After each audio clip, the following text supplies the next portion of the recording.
Hello friends, આજે બનાવીશું ખમણીનો ઉપયોગ કરીને એકદમ ક્રિસ્પી કુરકુરી ખસ્તા ફરસી જીરાપુરી। બિલકુલ મેંદાના ઉપયોગ વગર સવારે કે સાંજે ચાની સાથે નાસ્તો કરવાની મજા પડી જાય એવી।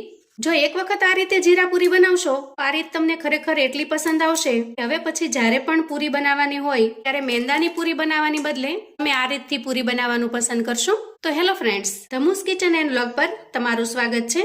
આજે બનાવીશું ખમણીની મદદથી જીરાપુરી। તો ચાલો ઝડપથી બનાવવાની રીત જોઈ લઈએ। જીરાપુરી બનાવવા માટે સૌથી પહેલા આપણે અહીંયા ઘઉંનો લોટ લઈશું। તો આપણે જે રોટલી કરવા માટેનો લોટ દળાવેલો હોય, એકદમ જે ઝીણો લોટ હોય છે એ લીધેલો છે। અને હવે ઘઉંના લોટથી ત્રીજા ભાગનો આપણે અહીંયા રવો લેવાનો છે, એટલે કે જે એકદમ ઝીણા દાણાવાળી સૂજી હોય છે એ લેવાની છે। તમારી પાસે જો ઘરમાં સૂજી અવેલેબલ હોય તો એને થોડી મિક્સચરમાં દળી અને પછી લઈ લેવાની। અને હવે રવાને આપણે લોટની અંદર ઉમેરી દઈશું। હવે આ બંને વસ્તુને આપણે ચાળી લઈએ। આ રીતે કોઈ મોટી ચાળણી વડે ચાળી લેવાની, અથવા તો ઘઉંનો લોટ ચાળવાની જે ચાળણી આવે છે એનાથી પણ ચાળી શકાય। હવે આપણે લોટમાં મોણ ઉમેરીશું। તો અહીંયા 2 નાના ચમચા જેટલું આપણે મોણ ઉમેરીશું અને સારી રીતે મિક્સ કરી લઈશું। 1 કપ ઘઉંના લોટની સામે 2 ચમચા જેટલું મોણ એક્ઝેક્ટ બરાબર થઈ રહે છે। તો આ રીતે એકદમ સરસ ઘસી લોટમાં બધી જ જગ્યાએ સારી રીતે મોણ લાગી જાય એ રીતે આપણે મોણ દઈ દઈએ। અને આ રીતે એકદમ સરસ મુઠ્ઠી પડતું આપણે મોણ દેવાનું છે। હવે આપણે અહીંયા મોણ આપ્યા પછી મસાલા કરી લઈએ। સ્વાદ પ્રમાણે મીઠું। હંમેશા જ્યારે ફરસી પૂરી બનાવીએ ત્યારે રૂટીન જેટલું મીઠું ઉમેરતા હોઈએ એના કરતાં થોડું અમથું મીઠું વધારે ઉમેરીએ તો પૂરીનો ટેસ્ટ ખૂબ જ સરસ લાગે છે। આજે આપણે અહીંયા જીરાપુરી બનાવી રહ્યા છીએ, તો અહીંયા મેં 1 ચમચી જેટલું જીરું લીધું છે। આ જીરુંને આપણે હાથથી ક્રશ કરી અને ઉમેરી દઈએ। એ જ રીતે અહીંયા 5 ચમચી જેટલા અજમા લીધા છે, તો આ રીતે અજમાને પણ ઉમેરી દઈએ। અજમાનો ટેસ્ટ પણ આ પૂરીની અંદર ખૂબ જ સરસ લાગે છે। અને અહીંયા 8 થી 10 નંગ જેટલા તીખા એટલે કે કાળા મરીને મેં આ રીતે ક્રશ કરી લીધા છે, એને ઉમેરી દઈએ અને સારી રીતે બધા જ મસાલાને લોટની અંદર મિક્સ કરી લઈએ। વરસતા વરસાદની અંદર એકદમ તીખાના ટેસ્ટવાળી સરસ મજાની સ્વાદિષ્ટ પૂરી ચાની સાથે ખૂબ મજા આવે એવી બને છે। ખાસ કરીને સાંજે બાળકો સ્કૂલેથી આવે ત્યારે અથવા તો ઓફિસેથી આવ્યા પછી ચાની સાથે જો આ પૂરી મળી જાય તો એની વાત જ ઓર છે। હવે આપણે થોડું પાણી ઉમેરતા જશું અને એ રીતે લોટને બાંધી લઈશું। અહીંયા એકસાથે પાણી ન ઉમેરતા આપણે થોડું જ પાણી ઉમેરવાનું છે, જેથી કરીને લોટની કન્સિસ્ટન્સીને આપણે બેલેન્સ કરી શકીએ। અહીંયા ધીરે ધીરે પાણી ઉમેરતા જઈ આપણે મીડિયમ કઠણ એવો લોટ બાંધવાનો છે, એટલે કે બહુ ઢીલો પણ નહીં અને સાવ કઠણ પણ નહીં। તો જુઓ, અહીંયા આપણે એકદમ પરફેક્ટ એવો લોટ બાંધી લીધો છે। અહીંયા તમે જોઈ શકો છો કે લોટ બહુ કઠણ પણ નથી અને સાવ ઢીલો પણ નથી। હવે આપણે આ લોટની અંદર રવો ઉમેરેલો છે, એટલે કે રવાને આપણે ફૂલવા માટે થોડો સમય આપવો પડશે। તો અહીંયા લોટને ઢાંકી અને આપણે 5 થી 7 મિનિટ માટે રેસ્ટ થવા દેશું, જેથી કરીને એના અંદર જે રવો ઉમેરેલો છે એ સારી રીતે ફૂલી જશે। હવે અંદાજે 5 મિનિટ પછી આપણે ચેક કરી લઈએ। જુઓ, લોટ એકદમ સરસ કૂણવાઈ ગયો છે અને એનું ટેક્સચર પણ થોડું અમથું ઢીલું થયું છે। આ જ કન્સિસ્ટન્સીમાં આપણે લોટ બાંધીને તૈયાર કરવાનો છે। હવે આપણે આના થોડા મોટી સાઈઝના લુવા બનાવી લઈએ। આ રીતે મેં 3 લુવા બનાવીને તૈયાર કર્યા છે।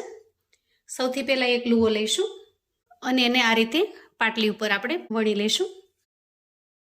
હવે આપણે વચ્ચેથી કટ કરી લઈએ અને આમાંથી એક સરખી સાઈઝના આપણે લુવા કટ કરી લઈએ। આમ કરવાથી બધી જ પૂરી એક સરખી બને છે।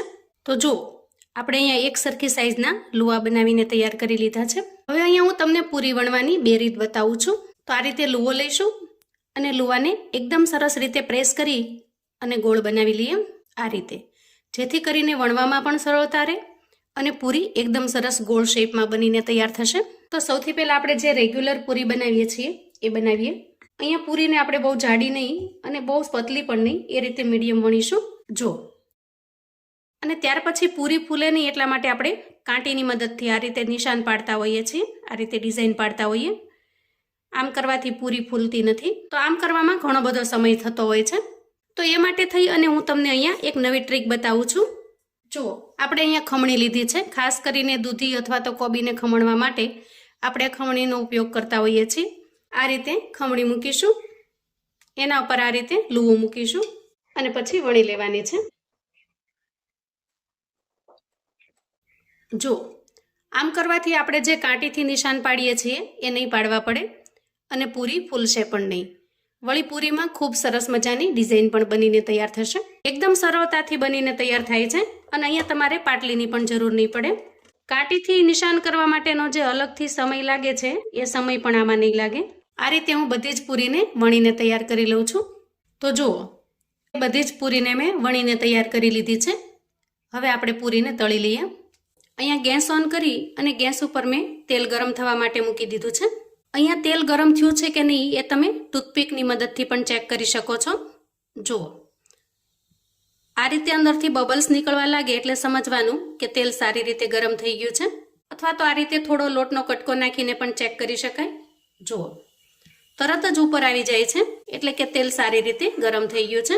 અહીંયા તેલ ખૂબ સારી રીતે ગરમ થઈ જાય એટલે ગેસની ફ્લેમને આપણે મીડિયમ પર કરી લઈશું અને ત્યાર પછી આપણે એમાં પૂરી ઉમેરી દઈએ. જો એક વખતમાં સમાય એટલી પૂરી આપણે અહીંયા ઉમેરીશું અને થોડી તળાઈ જાય પછી આપણે એની સાઈડ ચેન્જ કરી લઈશું. જુઓ, એકદમ ઝડપથી અને ફટાફટથી પૂરીઓ તળાઈ જાય છે અને આ રીતે એકદમ સરસ ગોલ્ડન બ્રાઉન કલર થાય એટલે આપણે પૂરીને બહાર કાઢી લઈશું. આ રીતે આપણે એક જારાની અંદર કાઢી લઈએ જેથી કરીને વધારાનું બધું જ તેલ નીચે નીકળી જશે. તો આ રીતે બધી જ પૂરીને હું તળીને તૈયાર કરી લઉં છું. તો અહીંયા પૂરીને જ્યારે આપણે એડ કરીએ ત્યારે ગેસની ફ્લેમને થોડી ફાસ્ટ કરી લેવાની અને અલટાવી પલટાવી અને ખૂબ સારી રીતે તળી લેવાની જેથી કરીને બંને સાઈડ ખૂબ સરસ સરખો કલર આવે. અહીંયા બધી જ પૂરીઓ તળાઈ ગઈ છે. આપણી આ છેલ્લી બેચ તૈયાર થઈ ગઈ છે. એકદમ સરસ વ્હાઈટ કલરની મેંદાના લોટની પૂરી બનાવી હોય એવી સરસ બનીને તૈયાર થાય છે. કોઈ ન કહી શકે કે આ આપણે ઘઉંના લોટથી બનાવેલી છે. તો જુઓ, એકદમ ક્રિસ્પી અને કુરકુરી એવી આપણી ઘઉંના લોટની ફરસી પૂરી બનીને તૈયાર છે. જુઓ, અવાજ તમે સાંભળી શકો છો. અહીંયા હું તમને એનું ટેક્સચર બતાવું. જુઓ, સવારે કે સાંજે ચાની સાથે ખાવાની મજા પડી જાય એવી ખૂબ સરસ બનીને તૈયાર થાય છે. વળી કોઈ પણ જાતની ઝંઝટ વગર સમયની બચત કરી અને તમે ફટાફટથી બનાવી શકો છો. ખૂબ જ ક્રિસ્પી એવી આ પૂરી નાના મોટા સૌને ખૂબ પસંદ આવે એવી બને છે. તો આવું અવનવું જાણવા માટે અને મને સપોર્ટ કરવા માટે ચેનલ પર જો તમે નવા છો તો પ્લીઝ ચેનલને સબસ્ક્રાઈબ કરો. વિડીયો ગમે તો લાઈક અને શેર કરો. તમારા સગા સંબંધી મિત્રોને પણ આપણી આજની આ એકદમ નવી રીતથી બનાવેલી ફરસી જીરા પૂરીની રેસિપી ચોક્કસથી શેર કરજો જેથી એ લોકો પણ બનાવીને તૈયાર કરી શકે, એન્જોય કરી શકે અને એના પરિવારને પીરસી શકે. કોમેન્ટમાં મને ચોક્કસથી જણાવજો મિત્રો કે આજની આ ફરસી પૂરીની રેસિપી તમને કેવી લાગી છે. ફરી મળીશું એક નવી રેસિપી સાથે. ત્યાં સુધી આવજો મિત્રો.